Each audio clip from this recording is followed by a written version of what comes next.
Mes parents ont fêté mon anniversaire sans moi, exigeant de l'espace. Ma sœur a soutenu ce rejet. Sans un mot, j'ai cessé de signer leurs documents. 99 appels manqués plus tard, la banque dit non. Bonjour à tous, je m'appelle Élise Beaumont. J'ai 34 ans. Hier matin, je me suis réveillé avec 99 appels en absence. Tous venaient de ma mère et de ma petite sœur. Les deux mêmes personnes qui m'avaient envoyé un message le jour de mon anniversaire pour me dire qu'elles avaient besoin d'espace et que je ne devais plus les contacter. Ma sœur avait même mis un cœur au message, comme si c'était quelque chose de mignon au lieu d'être définitif. Ce qu'elle n'avait pas réalisé, c'est que je signe tous les chèques de cette famille. Elle ne comprenait pas que le pantouse du Triangle d'Or à Paris dans lequel elles vivent, les voitures garées en bas, les cartes de crédit qu'elles utilisent sans réfléchir, chaque euro passe par mon autorisation. Et pour la première fois en 10 ans, j'ai décidé d'arrêter de signer. Maintenant, laissez-moi vous ramener à la façon dont tout a commencé. En grandissant, j'étais la fille invisible. Pas d'une manière dramatique qui ferait la une des journaux. Je n'étais pas maltraité de façon évidente. Je n'étais pas enfermé ou privé de quoi que ce soit d'essentiel. C'était plus silencieux que ça. Ma mère m'ignorait, tout simplement. Chaque fois que j'entrais dans une pièce, ses yeux cherchaient d'abord ma petite sœur, Camille. Les conversations revenaient toujours au projet de Camille, aux sentiments de Camille, à l'avenir de Camille. J'ai appris très tôt que mon rôle n'était pas d'être célébré. C'était de résoudre les problèmes, de maintenir la stabilité, de réparer ce qui devait l'être. Quand mon père, Alexandre Beaumont, est décédé il y a 10 ans, j'avais 24 ans et je venais tout juste de sortir de l'école de commerce de HEC Paris. Le groupe Beaumont, l'entreprise qu'il avait bâtie à partir de rien, croulait sous les dettes. Les prêts étaient en retard, les projets étaient au point mort, les investisseurs perdaient patience. Ma mère n'avait aucune idée de la façon de gérer cela. Camille avait 19 ans et s'intéressait beaucoup plus aux boutiques de luxe qu'au bilan financier. Alors, j'ai pris le relais. J'ai renégocié les accords de financement, remanié les contrats, participé à des réunions dont personne d'autre ne voulait. J'ai travaillé 60 heures par semaine, parfois plus, jusqu'à ce que le groupe Beaumont ne se contente plus de survivre à peine. Il était en pleine expansion. Aujourd'hui, je suis la directrice financière, CFO. Sur le papier, ça a l'air impressionnant.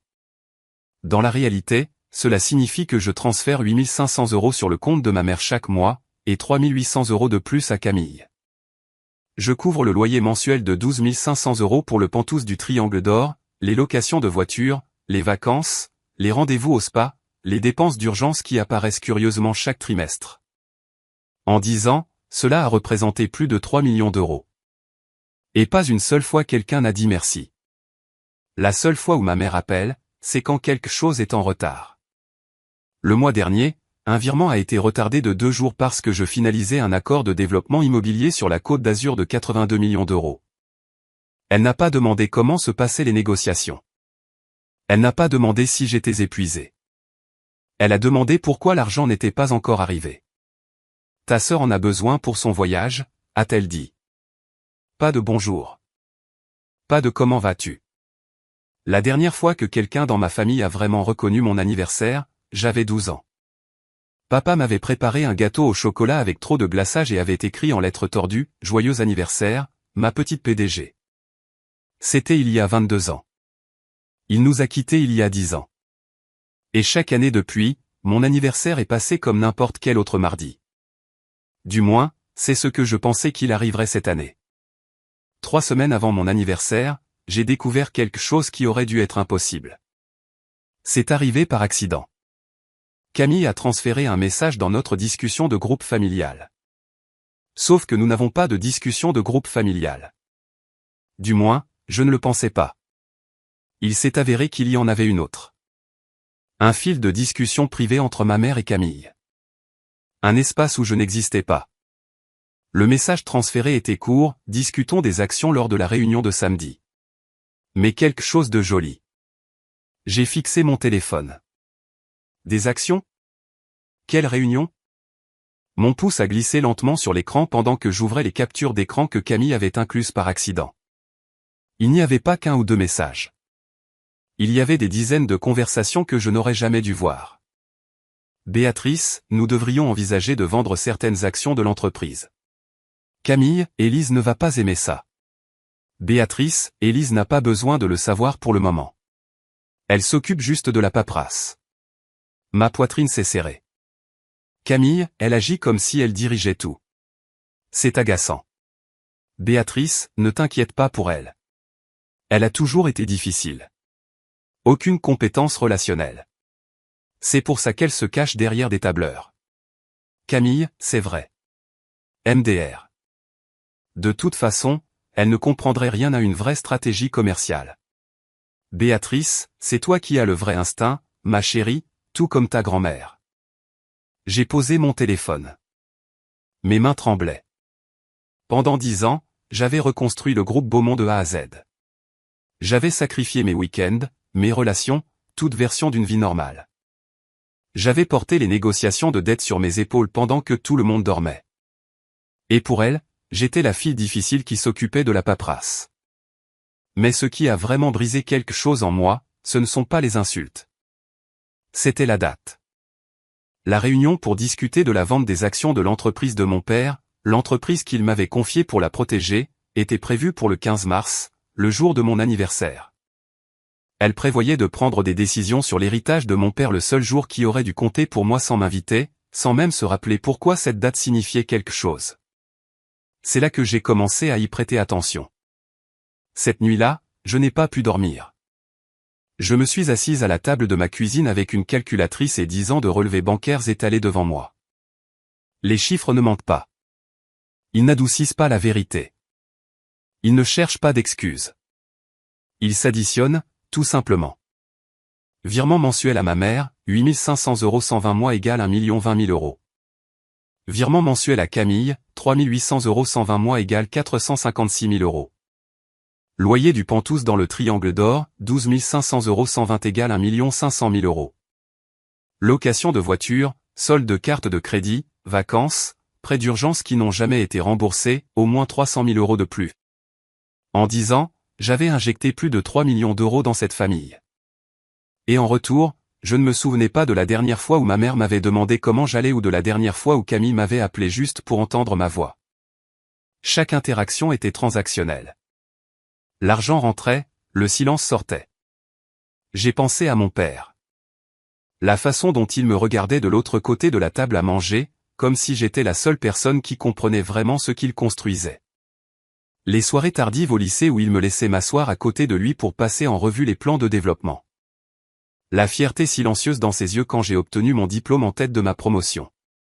Tu es la seule à qui je confie ça, Élise, m'avait-il dit quelques semaines avant que le cancer ne l'emporte.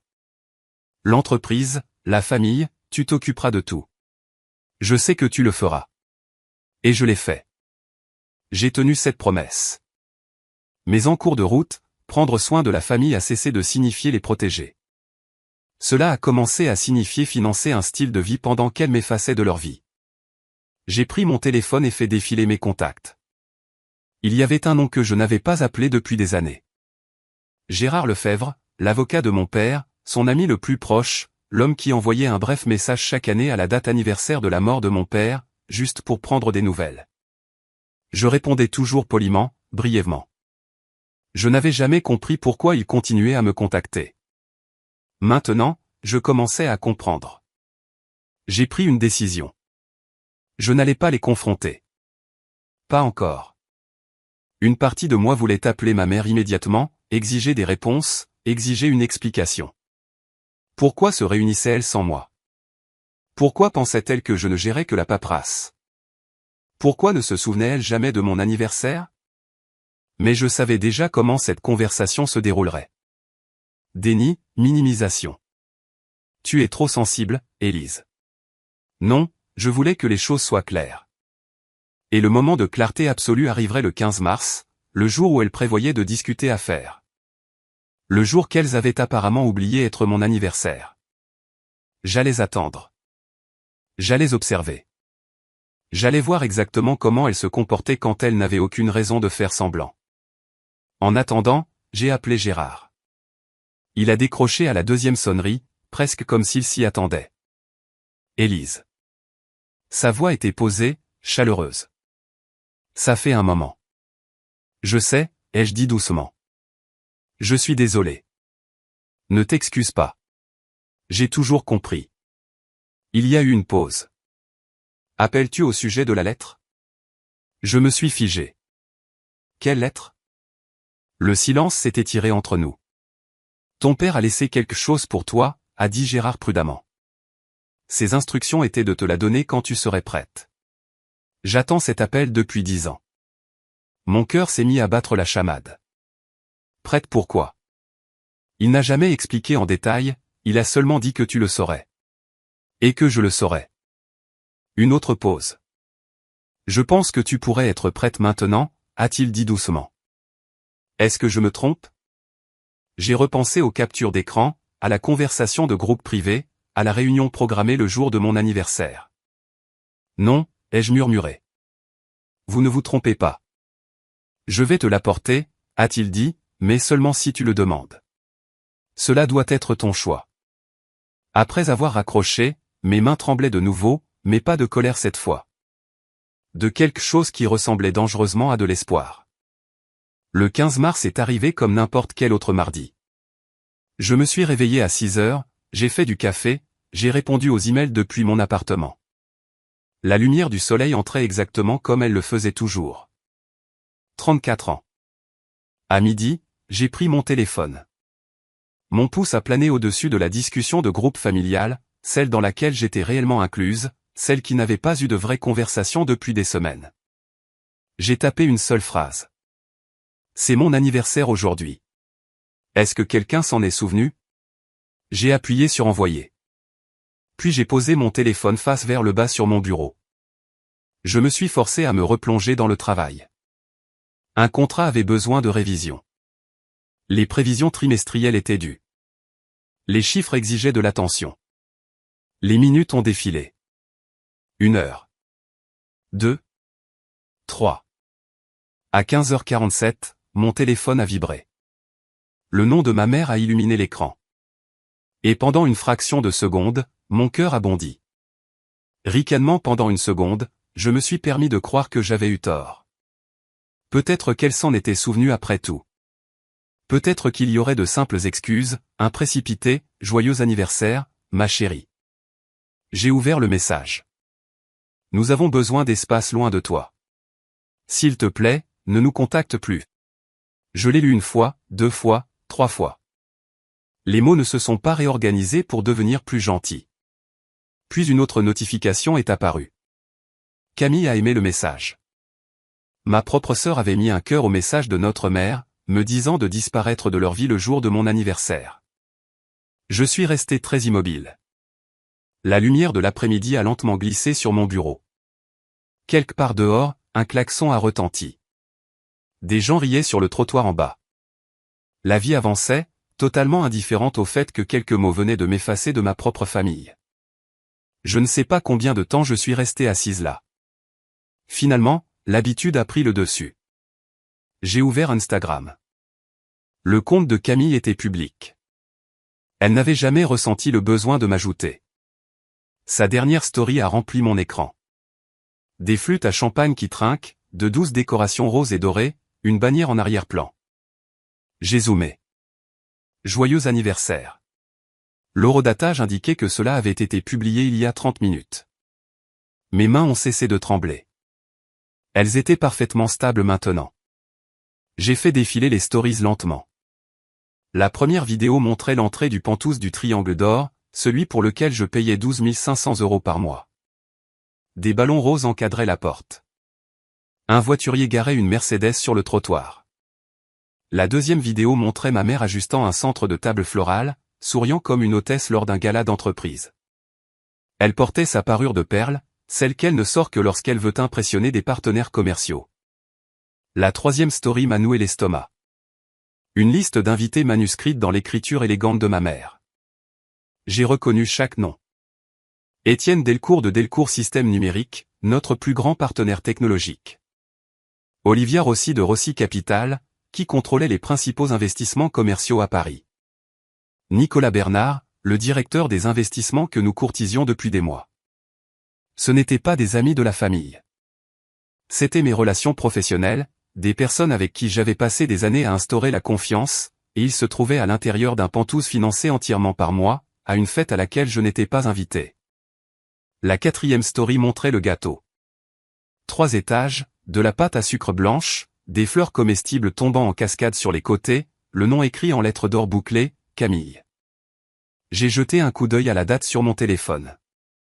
Le 15 mars, mon anniversaire. L'anniversaire de Camille n'est qu'en avril. Ma mère organisait une fête d'anniversaire pour la mauvaise fille le jour de l'anniversaire de la bonne fille, en utilisant l'argent de la bonne fille tout en disant à cette même fille de ne plus jamais la contacter. Et elle avait invité tous ceux qui comptaient dans notre monde professionnel. Je pouvais presque entendre les conversations qui se déroulaient dans ce salon. Où est la fille aînée? Oh, Élise. Ma mère agitait la main légèrement.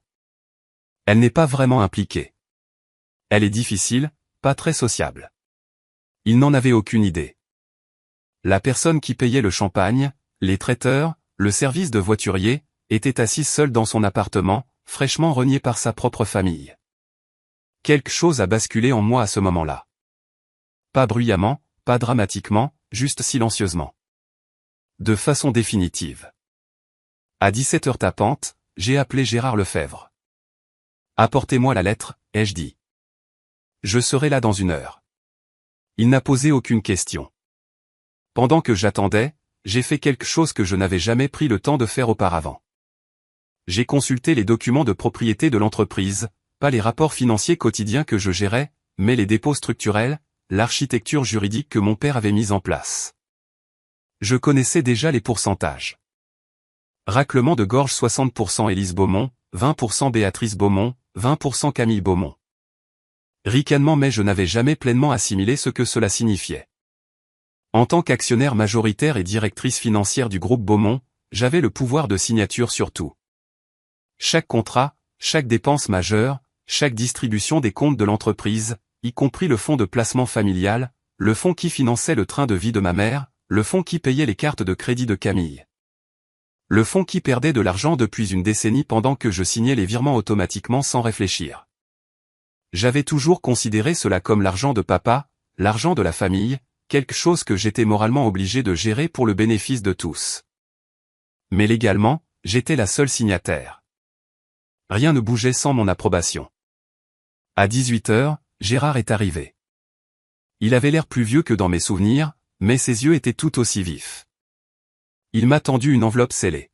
« Avant que tu ne lises ceci, » a-t-il dit doucement, « il y a quelque chose que tu dois savoir. » J'ai attendu. Ton père a tout restructuré 6 mois avant son décès. Il avait anticipé cela. Il a choisi ses mots avec soin. Il savait que Béatrice favoriserait Camille. Il l'a vu bien avant toi. Une pulsation a battu dans ma gorge. Pourquoi ne me l'avez-vous pas dit? Il m'a fait promettre de ne pas le faire, a répondu Gérard doucement. Il a dit que tu devais le voir par toi-même. Sinon, tu n'y croirais jamais. J'ai baissé les yeux sur l'enveloppe entre mes mains. L'écriture de mon père était toujours incomparable sur le devant. Pour Élise, quand elle sera prête. J'ai brisé le sceau. Le papier à l'intérieur avait légèrement jauni sur les bords. Son écriture remplissait les 2 pages, soignée et délibérée, de la même manière qu'il écrivait tout, des listes de courses aux accords de partenariat. Ma chère Élise, commençait la lettre. Si tu lis ceci, cela signifie que ce que je craignais est finalement arrivé. Ta mère et ta sœur t'ont poussé assez loin pour que tu commences à te poser des questions. Ma vision s'est brouillée. Je ne me souviens pas quand j'ai commencé à pleurer. Les larmes sont venues silencieusement, régulièrement, rien de dramatique, juste inévitable. Mon père avait su toutes ces années auparavant. Il avait vu exactement comment cela se déroulerait. Et au lieu de l'affronter de front, il avait fait quelque chose de plus intelligent. Il m'avait construit une porte de sortie brique par brique, structure par structure, en attendant le jour où j'en aurais enfin besoin. Ce jour était aujourd'hui. Et si vous vous êtes déjà senti invisible au sein de votre propre famille, comme si vous n'étiez valorisé que pour ce que vous apportez, je veux que vous sachiez que je vous comprends. Si cette histoire vous semble familière, dites-le moi dans les commentaires. Avez-vous déjà eu à fixer une limite avec quelqu'un qui était censé vous aimer inconditionnellement? J'aimerais vraiment savoir que je ne suis pas la seule à avoir dû apprendre cette leçon à la dure. Et si vous trouvez quelque chose de significatif ici, vous abonnez aide vraiment des histoires comme celle-ci à atteindre les personnes qui en ont besoin. Maintenant, ricanement voici ce qui s'est passé ensuite. J'ai plié la lettre soigneusement et je l'ai placée dans le tiroir de mon bureau. Puis j'ai regardé Gérard. Quelles sont mes options? Il n'a pas hésité. En tant qu'actionnaire majoritaire et seul signataire du fonds familial Beaumont, tu peux geler les distributions immédiatement. Tu peux restructurer l'accès. Tu peux restreindre les dépenses discrétionnaires. Si tu le souhaites, tu peux leur couper les vivres entièrement. Il a fait une pause. Mais ce n'est pas ce que tu prévois de faire. Ce n'était pas une question. Non, ai-je dit doucement. Je me suis levé et j'ai marché vers mon placard. Je vais à la fête. Ses sourcils se sont légèrement levés. Es-tu sûr que ce soit sage? Elles disent à tout le monde que je n'existe pas, ai-je dit d'un ton neutre. Que je suis difficile? Que je ne comprends rien aux affaires? Je veux entendre ce qu'elles disent d'autres. Et je veux voir qui y croit. L'expression de Gérard a changé. Je devrais te dire quelque chose, a-t-il dit prudemment. J'ai été invité. Je me suis tourné vers lui. Invité? Étienne Delcourt m'a demandé de revoir les documents de partenariat ce soir. J'ai tout compris instantanément. Ils ne savent pas que vous relevez de moi. Un petit sourire est apparu sur son visage. Ta mère n'a jamais pris la peine de comprendre la structure juridique. Pour elle, je suis juste l'avocat de l'entreprise et elle ne sait pas que vous répondez à moi. Non. Les pièces du puzzle se sont mises en place. Vous y serez, ai-je dit. J'y serai. Et Étienne Delcourt y sera. Notre plus grand partenaire, a-t-il confirmé. J'ai imaginé la pièce. Ma mère me dénigrant.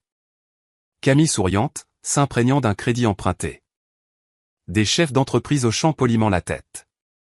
Et dans cette même pièce, deux hommes qui savaient exactement qui j'étais, exactement ce que je faisais. Je n'allais pas crier. Je n'allais pas accuser. Je n'en avais pas besoin. La vérité ferait le travail pour moi. Je vous y verrai, ai-je dit. Je suis arrivé aux Pentouses du Triangle d'Or à 19h30. Le voiturier a pris ma voiture sans un second regard. J'ai marché sur l'allée pavée, devant les rosiers que ma mère avait plantés au printemps dernier, financés par ce qu'elle avait appelé un mal-prime. La porte d'entrée était ouverte. De la musique et des rires débordaient sur le trottoir. L'odeur des hors-d'œuvre du traiteur flottait dans l'air frais du soir. Je ne suis pas entré. Pas encore. Au lieu de cela, j'ai contourné vers le jardin latéral où des portes-fenêtres s'ouvraient sur le salon. Les rideaux étaient légèrement écartés, juste assez pour voir à l'intérieur. Ma mère se tenait au centre de la pièce, attirant l'attention, les mains en mouvement, la voix animée. Les invités se penchaient autour d'elle, y compris Étienne Delcourt, que j'ai reconnu instantanément lors de nos réunions de bilan trimestriel. Je me suis approché, restant juste hors de vue.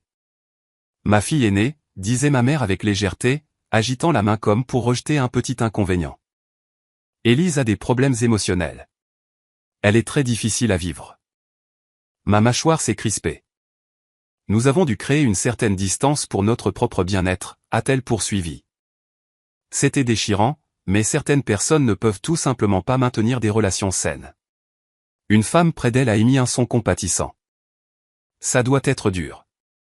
Ça l'est, a répondu ma mère en s'épongeant théâtralement les yeux. Mais il faut se protéger. Étienne est intervenu.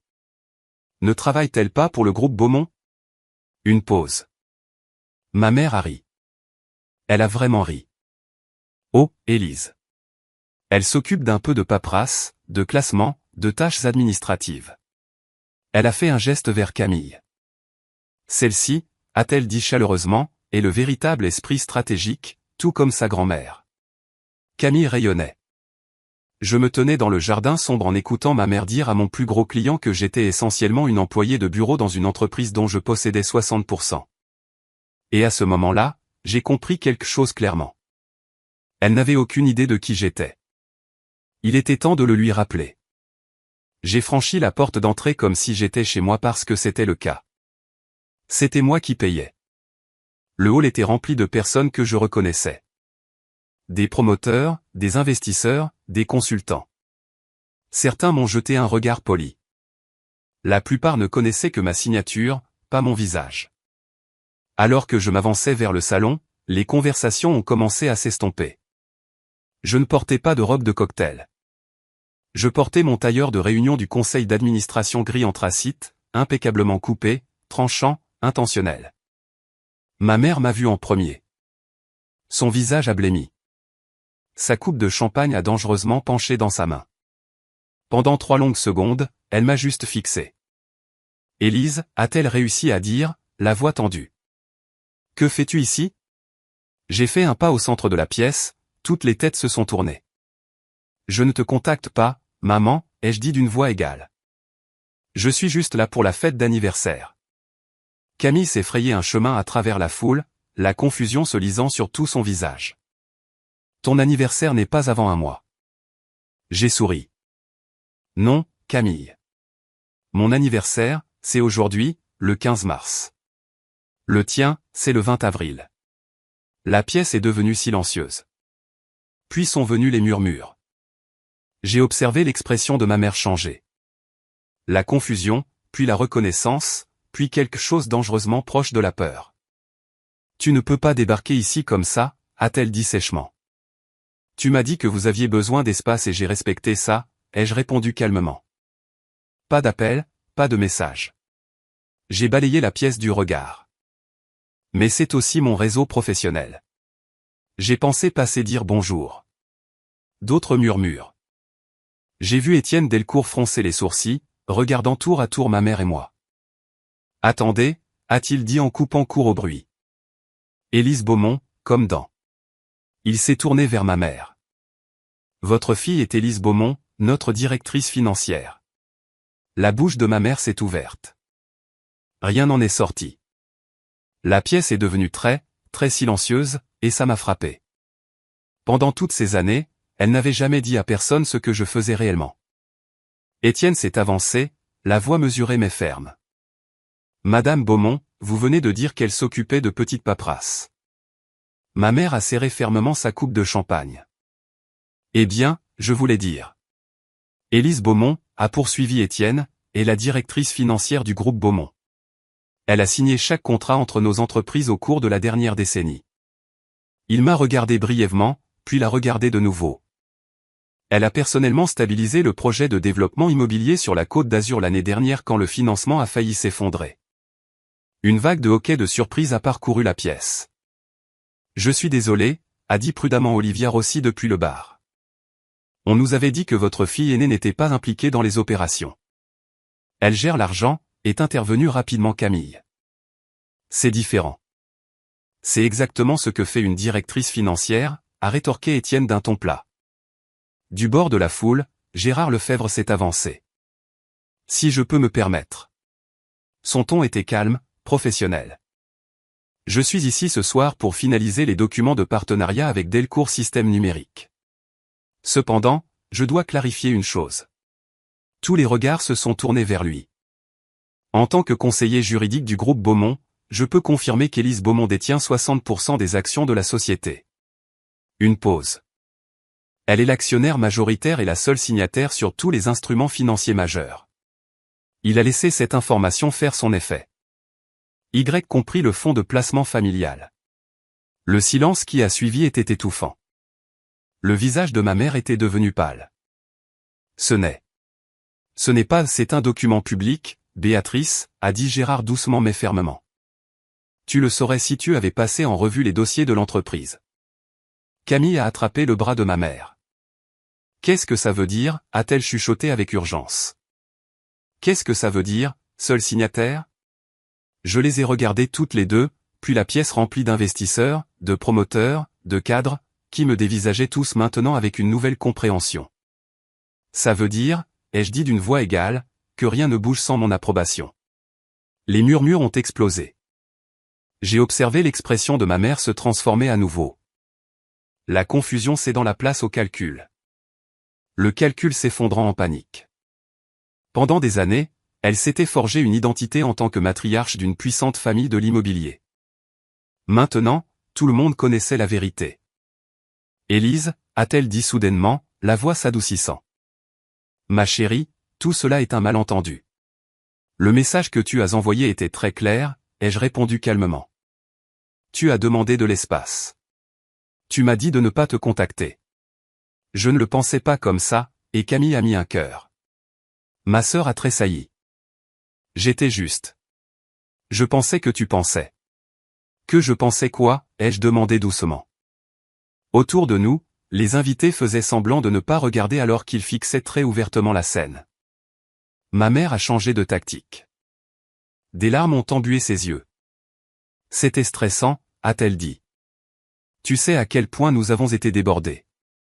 Nous ne pensions pas clairement.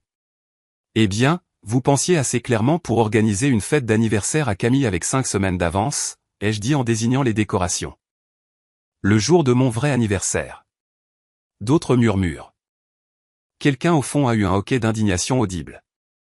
Ce n'est pas juste, a commencé ma mère désespérément. Les traiteurs ont fait une erreur de planning.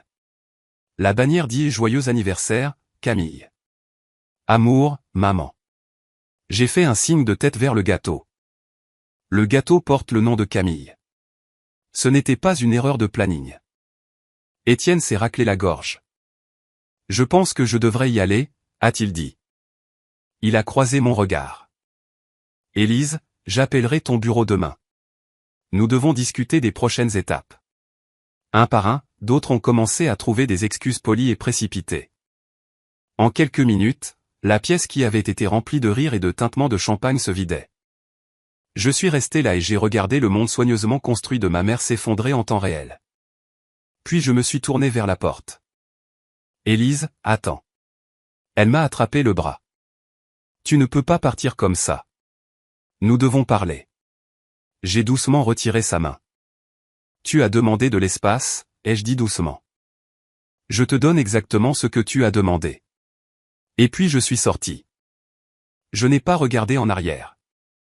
Laissez-moi vous demander quelque chose.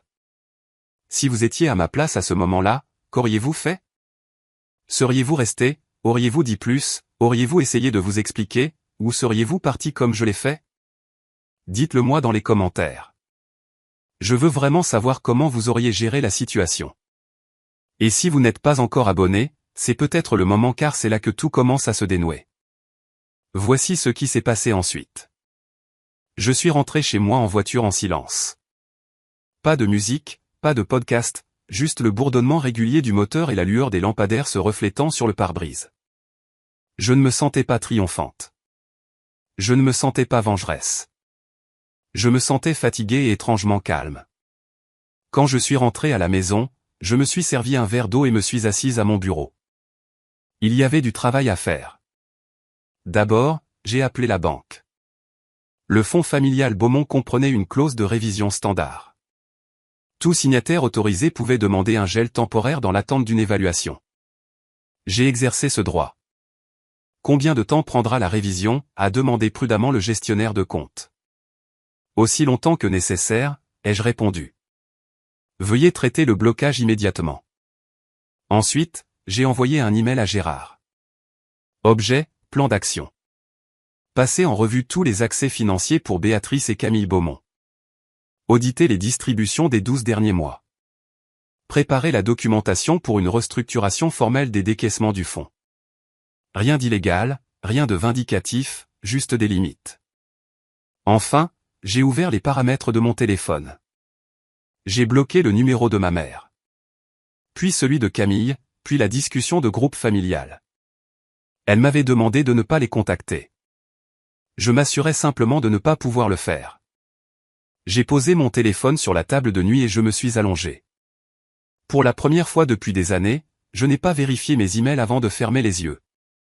Je ne me suis pas demandé qui avait besoin de quelque chose de ma part. Le plafond était sombre. L'appartement était silencieux. J'ai pensé aux mots de mon père. Partir n'est pas une trahison, c'est de la survie. Je ne tournais pas le dos à ma famille. Je tournais le dos à la version de moi-même qui permettait aux gens de me traiter comme un distributeur automatique de billets avec un cœur. Cette nuit-là, pour la première fois en 10 ans, j'ai fait une nuit complète. Pas de téléphone qui vibre, pas de transfert urgent, pas de crise, juste le silence. C'était le meilleur cadeau d'anniversaire que je m'étais jamais offert. Je me suis réveillé à 7 heures avec la lumière du soleil filtrant à travers les stores et les oiseaux quelque part à l'extérieur de ma fenêtre. Pendant un long moment, je suis resté allongé là. Pas d'anxiété, pas d'appréhension. Mon corps avait presque oublié ce que c'était que de se réveiller sans tension. Puis je me suis souvenu que mon téléphone était toujours bloqué. Curieuse, j'ai débloqué les numéros. 99 appels en absence. Le compteur avait atteint son maximum. 47 messages vocaux. J'ai fait défiler lentement le journal des appels. Ma mère, Camille, des numéros inconnus, probablement les téléphones d'amis une fois qu'elles ont réalisé qu'elles ne pouvaient pas me joindre. Les messages vocaux ont commencé irrités, puis anxieux, puis désespérés. 20h47. Élise, c'est ridicule. Rappelle-moi immédiatement. La voix de ma mère était sèche et tranchante. 22h15. La carte de crédit ne marche pas. Qu'est-ce que tu as fait? La voix de Camille était aiguë et frénétique. 23h30. Quel que soit le message que tu essaies de faire passer, tu l'as fait. Maintenant, règle ça. Ma mère à nouveau, la confiance en moi. 2h du matin. S'il te plaît, appelle-nous. Nous devons parler. Camille pleurait. 6h15. Élise, la banque dit que le fonds est gelé. Ils ne veulent pas nous donner de détails. La voix de ma mère s'est brisée. S'il te plaît, ma chérie. J'ai posé le téléphone. Ma boîte de réception email était pire. Tout en majuscule de Camille, tu ne peux pas faire cesser d'IA. C'est l'argent de la famille. Un message plus long de ma mère, oscillant entre colère et supplication, je ne comprends pas pourquoi tu nous punis. Nous t'aimons. C'est cruel. S'il te plaît, appelle. Tout en bas de la boîte de réception, un nom différent, Étienne Delcourt.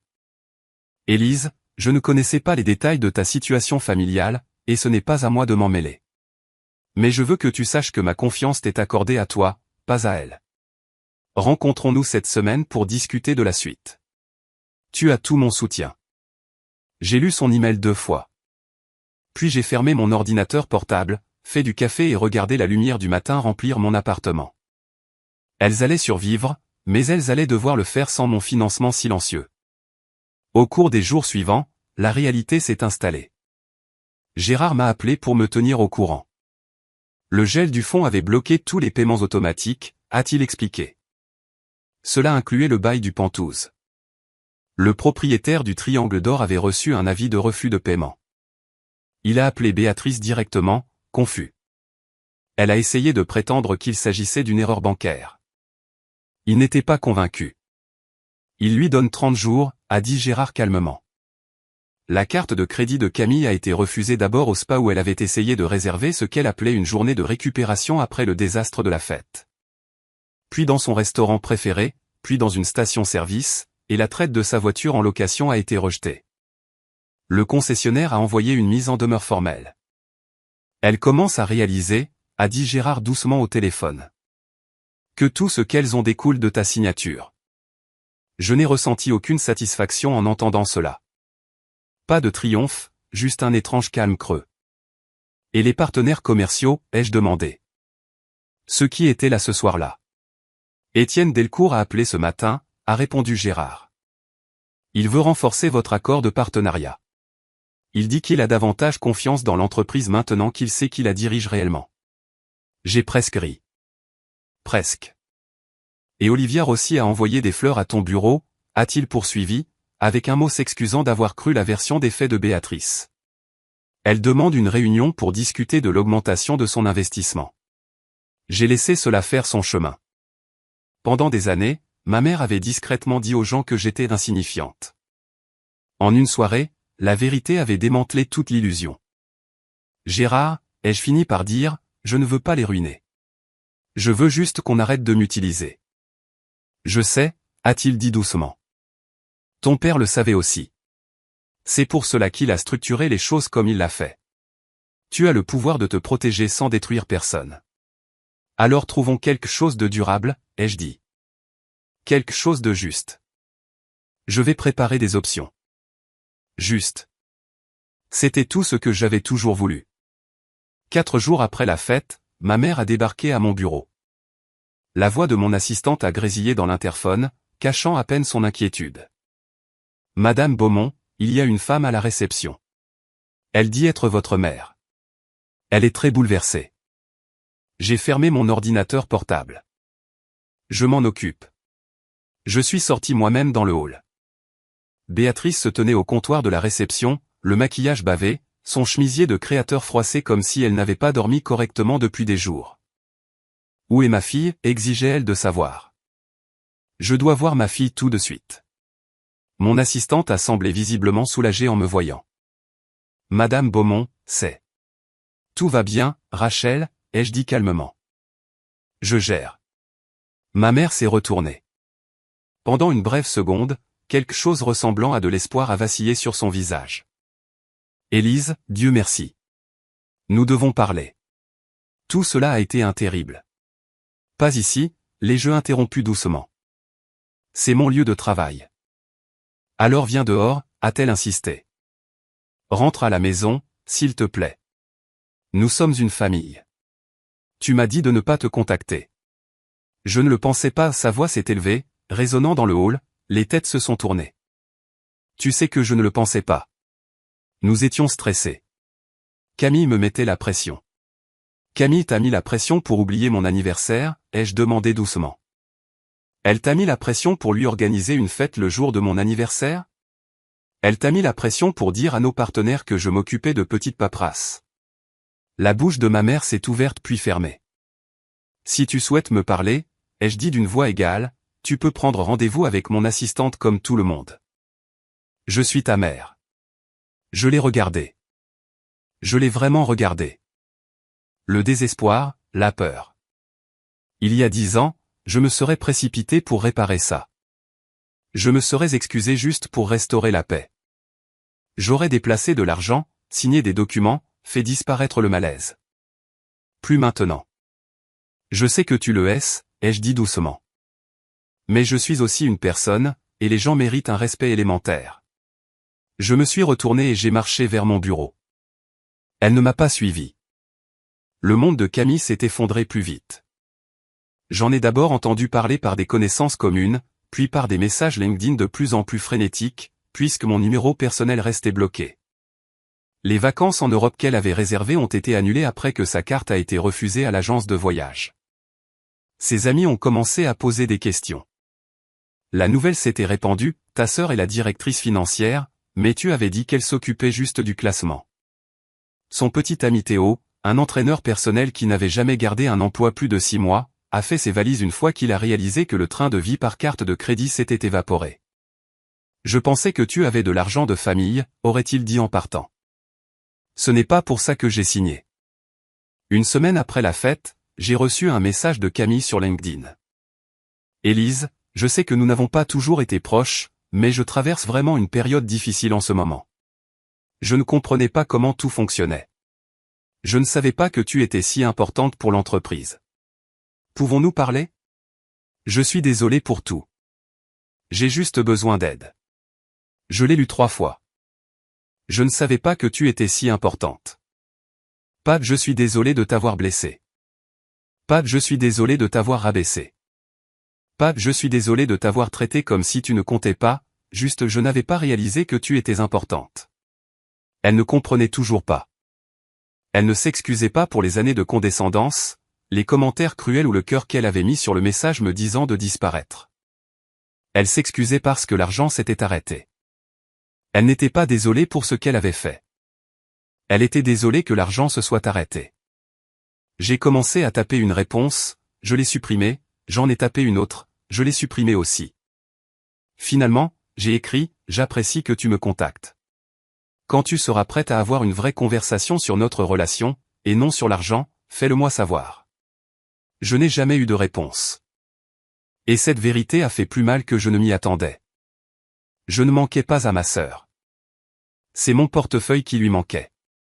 2 semaines après mon anniversaire, j'ai envoyé une lettre formelle. J'ai demandé à Gérard de la livrer en personne aux Pantous du Triangle d'Or. Quelque chose d'aussi important n'avait pas sa place dans un email. Elle disait, « Chère maman et Camille, je ne vous coupe pas les vivres, mais je ne participe plus à une relation qui ne fonctionne que lorsque je donne et que vous prenez. Si vous voulez faire partie de ma vie, j'y suis ouverte. Mais cela doit être fondé sur le respect mutuel, pas sur la dépendance financière. » Avec effet immédiat, le fonds familial Beaumont sera restructuré. Vous recevrez chacune une allocation mensuelle fixe. 3 200 € pour maman, 1 700 € pour Camille. Ce montant est suffisant pour un mode de vie modeste et confortable. Il n'est pas conçu pour financer le luxe. L'allocation n'est pas conditionnée à notre relation. Vous la recevrez, que nous nous parlions ou non. Cependant, elle est également non négociable. C'est ce que le fonds peut supporter sans épuiser son capital.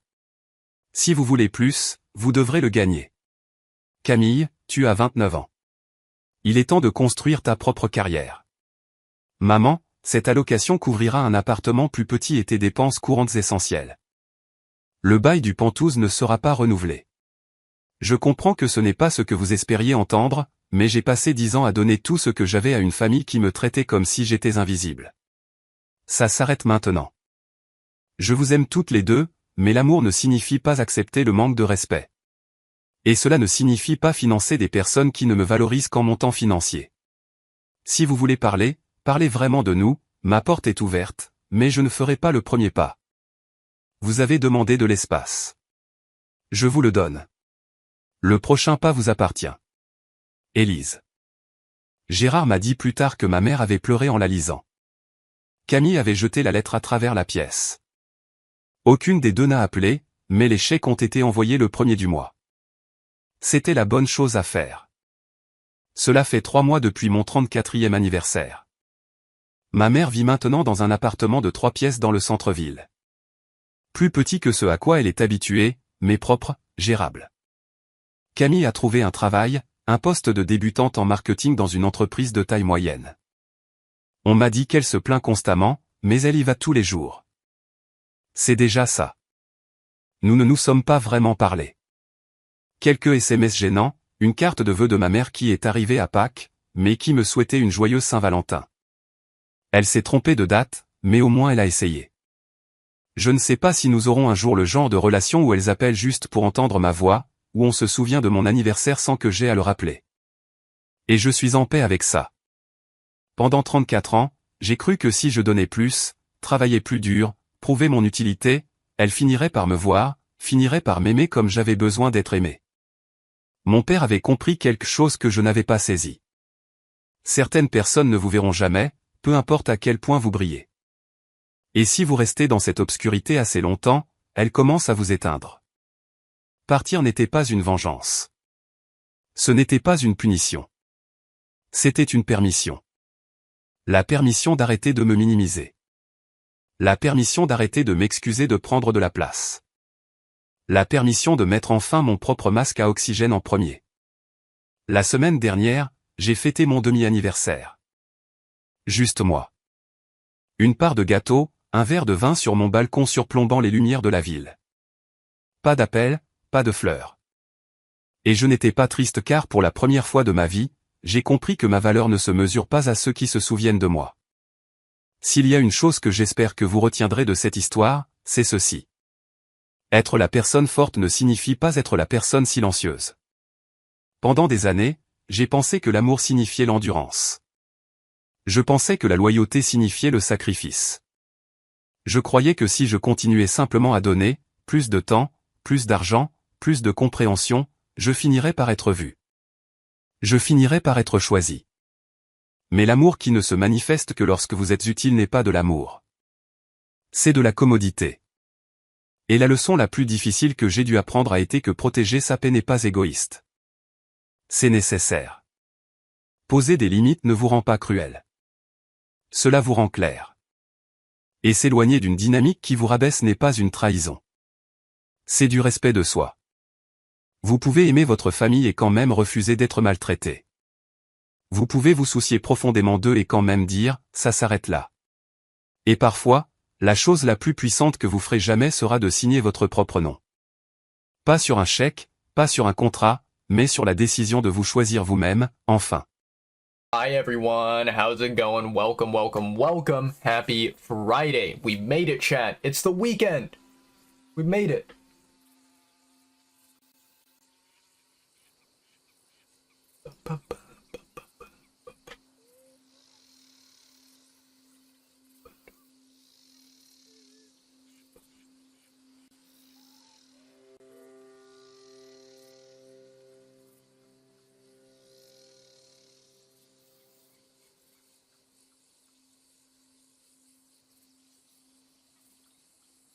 There we go. There's the Zelda theme, and you know, chat, when the Zelda theme plays, that means Rangex is in the building. What's going on, Range?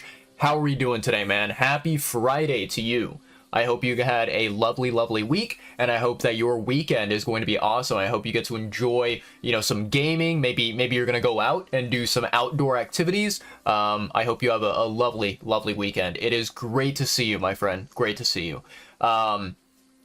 So, chat, I was live literally, I think, less than 24 hours ago. I was live. I was playing Red Dead. We were having a great old amazing time with the game. We are back again. Since that, you know, live stream that I did yesterday, there hasn't really been anything new. Kind of just the usual, you know, daily routine. I did stay up quite late last night. And the reason why is because I was hanging out in my good buddy Greasy's live stream, and Greasy, I think if I'm not mistaken, he ended up doing kind of like a special live stream on Friday where, you know, instead of like streaming for 2 hours only from 5 to 7, I think Greasy was online until maybe, I think it was like 9 a.m. in the morning is when he got off, or maybe it was 8 a.m. in the morning. But he, you know, he streamed quite a long time, right? And so, you know, I stuck around, and I was like lurking in his stream, kind of just enjoying, you know, the content that he was doing. I did also, I will admittedly say, right, you know, I love all my friends very dearly, and I love to, you know, catch their streams. I love to lurk in their streams.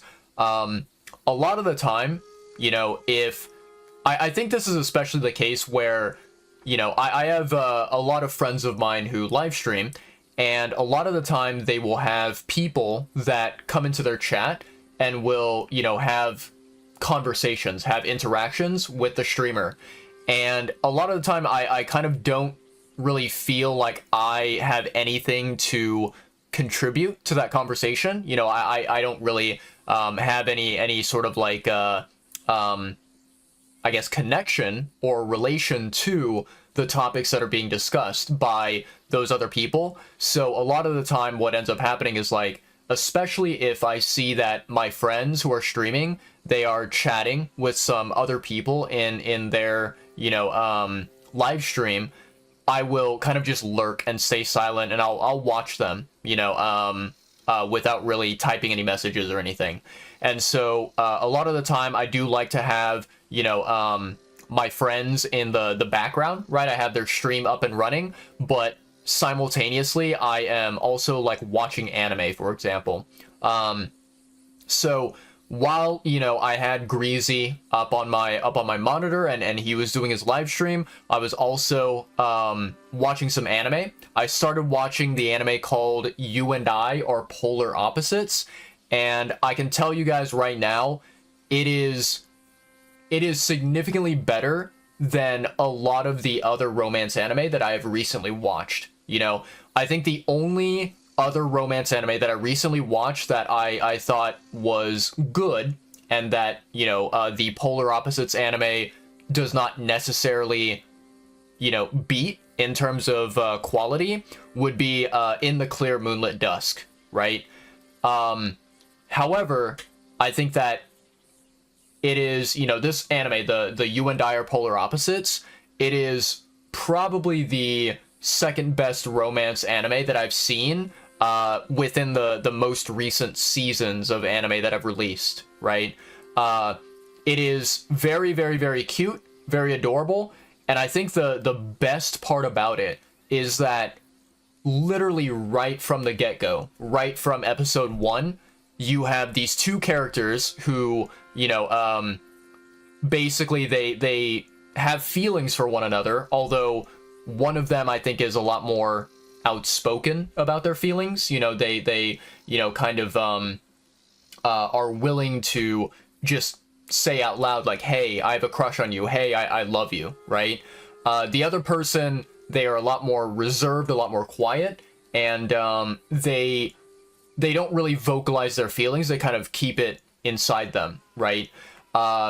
But you have these two characters who do kind of like, you know, have a crush on each other, they have feelings for one another, and right from the get-go, automatically, episode 1, the two characters, they start dating, they start going out, because one of them confesses to the other, and they ask out the other, and they say, hey, I'd like to, you know, be boyfriend and girlfriend, would you be okay with that?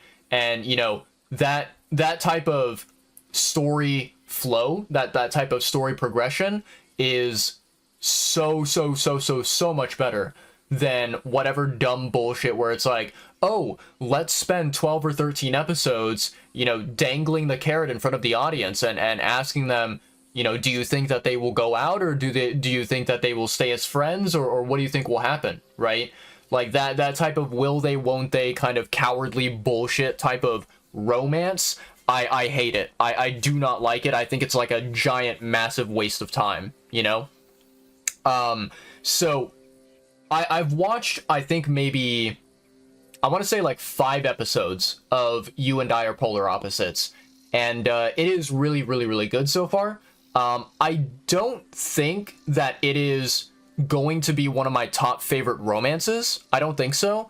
Maybe there's a chance it could be top 10, but I do think that there are plenty of other romances that I love more than it.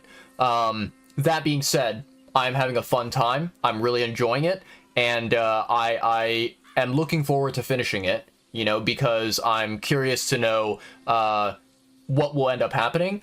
And I think, you know, something that's really cool is that I heard the season 2 of You and I Are Polar Opposites, that, you know, next season has been announced. It has been confirmed to be releasing in the future. So that's gonna be awesome, right? So I'm watching that one. Kind of just started it a little bit. Kind of not. I don't think we're yet at the halfway mark, but it is a fun anime that I am enjoying. So I watched that.